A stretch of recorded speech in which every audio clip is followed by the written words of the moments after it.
Hello students, my self Surendra Mohan Gupta. आप जानते ही हैं, बिल्कुल सेम तरीका ऐसे ऐसे हाथ हिलाने का। Newton college sector 3 Rohini Delhi की तरफ से आज का हमारा जो टॉपिक है वो है chapter sets, exercise 1.2 types of sets. Set हमने पिछली क्लास में पढ़ा था कि सेट का मतलब होता है कि collection of well defined objects. ऐसी सारी इंफॉर्मेशन जिसके बारे में मेरी और आपकी ओपिनियन, मेरी और आपकी सोच के मोदी और केजरीवाल की सोच भी सेम हो जाती है। मतलब उनकी भी सोच अगर किसी भी इंफॉर्मेशन के बारे में सेम हो जाती है तो इसका मतलब वो चीजें वेल डिफाइंड हो जाती है। और वेल डिफाइंड चीजों को अगर एक थैले में डाल दिया जाए तो उस थैले का नाम सेट हो जाता है। वो थैला भी सेट हो जाता है और थैले का नाम भी सेट हो जाता है। ठीक है जी, बात आ गई समझ में? गुड। तो आज हम पढ़ रहे हैं टाइप्स ऑफ सेट्स। ये सेट्स आखिर कितनी तरह के ब्रॉडली होते हैं। सबसे पहला है एम्प्टी सेट। एम्प्टी मतलब वो थैला खाली है। अब मैंने कहा जी कलेक्शन को थैले में डाल दो और आप कह रहे हो जी थैला तो खाली है। तो थैला क्यों खाली है? क्योंकि उसके अंदर हमने इम्पॉसिबल सिचुएशन लिख दी। कोई ऐसी सिचुएशन लिख दी जो पॉसिबल ही नहीं है। बेशक व्हाट्सएप पे बोला जाता है impossible also have I am possible. मतलब इम्पॉसिबल वर्ड भी अपने आप को ये कहता है कि आई एम पॉसिबल, लेकिन कई सिचुएशन ऐसी होती हैं जो पॉसिबल नहीं होती हैं। तो उन सिचुएशंस को हम क्या बोलते हैं कि भाई वो सिचुएशन इम्पॉसिबल है। तो इम्पॉसिबल है तो उसके अंदर एलिमेंट होंगे ही नहीं। तो ऐसा सेट जिसके अंदर कोई एलिमेंट नहीं होते हैं उसको हम बोलते हैं एम्प्टी, खाली सेट, नल सेट। देखिए, खाली सेट, नल सेट या फाई ऐसे भी बना सकते हैं। ऐसे करके ऐसे बना दिया, फाई बोलते हैं। जैसे वो पहले कुएं के अंदर रस्सी डाल के और पानी निकाला करते थे, तो समझ लो कुआं बन गया और उसके अंदर एक रस्सी डाल दी तो वो फाई बन गया, PHI फाई। जैसे फॉर एग्जांपल हमने यहाँ पे लिखा है point common in two parallel lines. अगर कोई दो पैरेलल लाइन है, देखिए मैंने पैरेलल लाइन बनाई ना, ये कभी भी आपस में नहीं मिलेंगी। जैसे रेलवे की लाइन, ट्रेन होती है ना, ट्रेन की पटरी होती है, तो वो कभी आपस में नहीं मिलेंगी तो ट्रेन गिर जाएगी। तो दो पैरेलल लाइंस कभी आपस में काटती नहीं है। पैरेलल लाइंस कभी भी आपस में एक दूसरे को नहीं काटती है। तो ये कोई सेट नहीं बनेगा, खाली सेट रहेगा। ठीक है। दूसरा फाइनाइट सेट। फाइनाइट आपने वर्ड सुना होगा। अल्फाबेट 26 होते हैं जी, 27 भी नहीं होते, 26.5 भी नहीं होते। काउंटेबल एलिमेंट जब हो जाते हैं, एलिमेंट फिक्स्ड हो जाते हैं।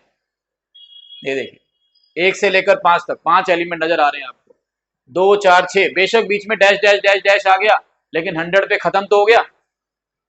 100 पे खत्म तो हो गया, तो इसका मतलब ये क्या हो गया, ये काउंटेबल एलिमेंट्स बन गए, फिक्स्ड एलिमेंट बन गए। ये देखिए, limited elements, fixed number of element, countable elements. तो जब भी एलिमेंट्स काउंटेबल हो जाते हैं, जिनको आप काउंट कर सकते हैं, तो वो बन जाता है अपना फिक्स्ड एलिमेंट्स वाला set, finite set. Finite set, ये देखिए फाइनाइट सेट। और अगर कोई एलिमेंट ऐसे हैं जो अनकाउंटेबल हैं, अनंत तक जा रहे हैं, तो नो लिमिटेशंस, नो एंड। ऐसे एलिमेंट, ऐसे सेट जिनका कोई एंड नहीं है। देखिए 1 3 5 7 डैश डैश डैश डैश। तो अगर एलिमेंट्स का कोई एंड नहीं होता है, कोई एंड नहीं होता है, अनंत तक जा रहे हैं, तो इसका मतलब वो इनफाइनाइट सेट है। फिर उसके बाद आते हैं इक्विवेलेंट सेट्स। इक्विवेलेंट सेट्स वो सेट्स होते हैं जिसमें नंबर ऑफ एलिमेंट सेम होते हैं। नंबर ऑफ एलिमेंट देखिए 1 2 3, 3 एलिमेंट है इसमें, ABC 3 एलिमेंट है इसमें, 3 एलिमेंट इसमें है, 3 एलिमेंट उसमें। तो दोनों सेट्स में 3 एलिमेंट है, 3 एलिमेंट है, लेकिन शक्लें सेम नहीं है। शक्लें मतलब फेसेस। फेसेस जब सेम नहीं होते हैं तो उसको हम क्या बोलते हैं, फेसेस जब सेम नहीं होते हैं तो हम उसको क्या बोलते हैं, equivalent sets. Number of element same होते हैं, शक्लें सेम नहीं होती। नंबर ऑफ एलिमेंट सेम होते हैं, फेसेस सेम नहीं होते। नंबर ऑफ एलिमेंट सेम होते हैं पर शक्लें सेम नहीं होती। ट्विंस, आइडेंटिकल ट्विंस, ओ इंग्लिश वर्ड, आइडेंटिकल ट्विंस। तो जब आइडेंटिकल ट्विंस होते हैं तब अलग बात होती है, लेकिन ये आइडेंटिकल ट्विंस नहीं। ठीक है जी, 3 एलिमेंट इसमें, 3 एलिमेंट इसमें, लेकिन फेसेस सेम नहीं है। और अगर हम बात करें इक्वल सेट्स की, इक्वल सेट्स में एलिमेंट भी सेम होंगे और नंबर ऑफ एलिमेंट भी सेम होंगे। देखिए नंबर ऑफ एलिमेंट भी और फेसेस दोनों सेम होते हैं। नंबर ऑफ एलिमेंट्स भी और फेसेस दोनों सेम होते हैं।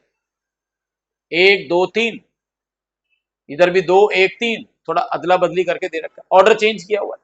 3 एलिमेंट इसमें, 3 एलिमेंट इसमें, दोनों में 3-3 एलिमेंट्स और फेसिस भी सेम है। देखिए आइडेंटिकल ट्विंस, आहा क्या वर्ड है, आइडेंटिकल ट्विंस, 1 2 3 2 1 3, 3 एलिमेंट इसमें, 3 एलिमेंट इसमें, देखिए 3 एलिमेंट इसमें, 3 एलिमेंट इसमें, और इनके फेसिस भी सेम है, तो ये A इक्वल टू बी हो जाएगा। ठीक है जी, तो ये था हमारे पास आज का हमारा topic, that is called types of sets. ठीक है जी, तो ध्यान रखिए न्यूटन गुरु के ऊपर, न्यूटन गुरु एक चैनल है यूट्यूब पे हमारा, जिसमें आप ये वीडियो भी देख रहे हैं, उसको लाइक और शेयर जरूर करिए, ताकि जो इंफॉर्मेशन, जो टॉपिक्स आपको सुनाई दे रहे, दिखाई दे रहे और आपको बहुत अच्छे समझ में आ रहे हैं, वो आपके दोस्तों को भी समझ में आए, क्योंकि कहा जाता है सर्वे भवन्तु सुखिना, सब सुखी हैं तभी आप सुखी हैं। अब आप पूछोगे सर सबको समझ में आ गया, सारे इंटेलिजेंट हो गए, तो मैं कैसे सुखी हूं? तो मैं आपको बताता हूं कि भी जब पेपर करने जाओगे सबको आते होंगे, तो अगर आप एक आधी चीज भूल भी गए तो दूसरा बता देगा ना, और अगर सब बुद्धू बन के बैठे होंगे तो आपको कौन बताएगा? ये तो खैर मजाक वाली बात थी। न्यूटन गुरु चैनल को हमारे सब्सक्राइब और लाइक और शेयर कर दीजिए, बेल बटन दबाते रहिए, ताकि जो भी नई नई वीडियोज आए वो आपको दिखाई दें। Take care, bye bye.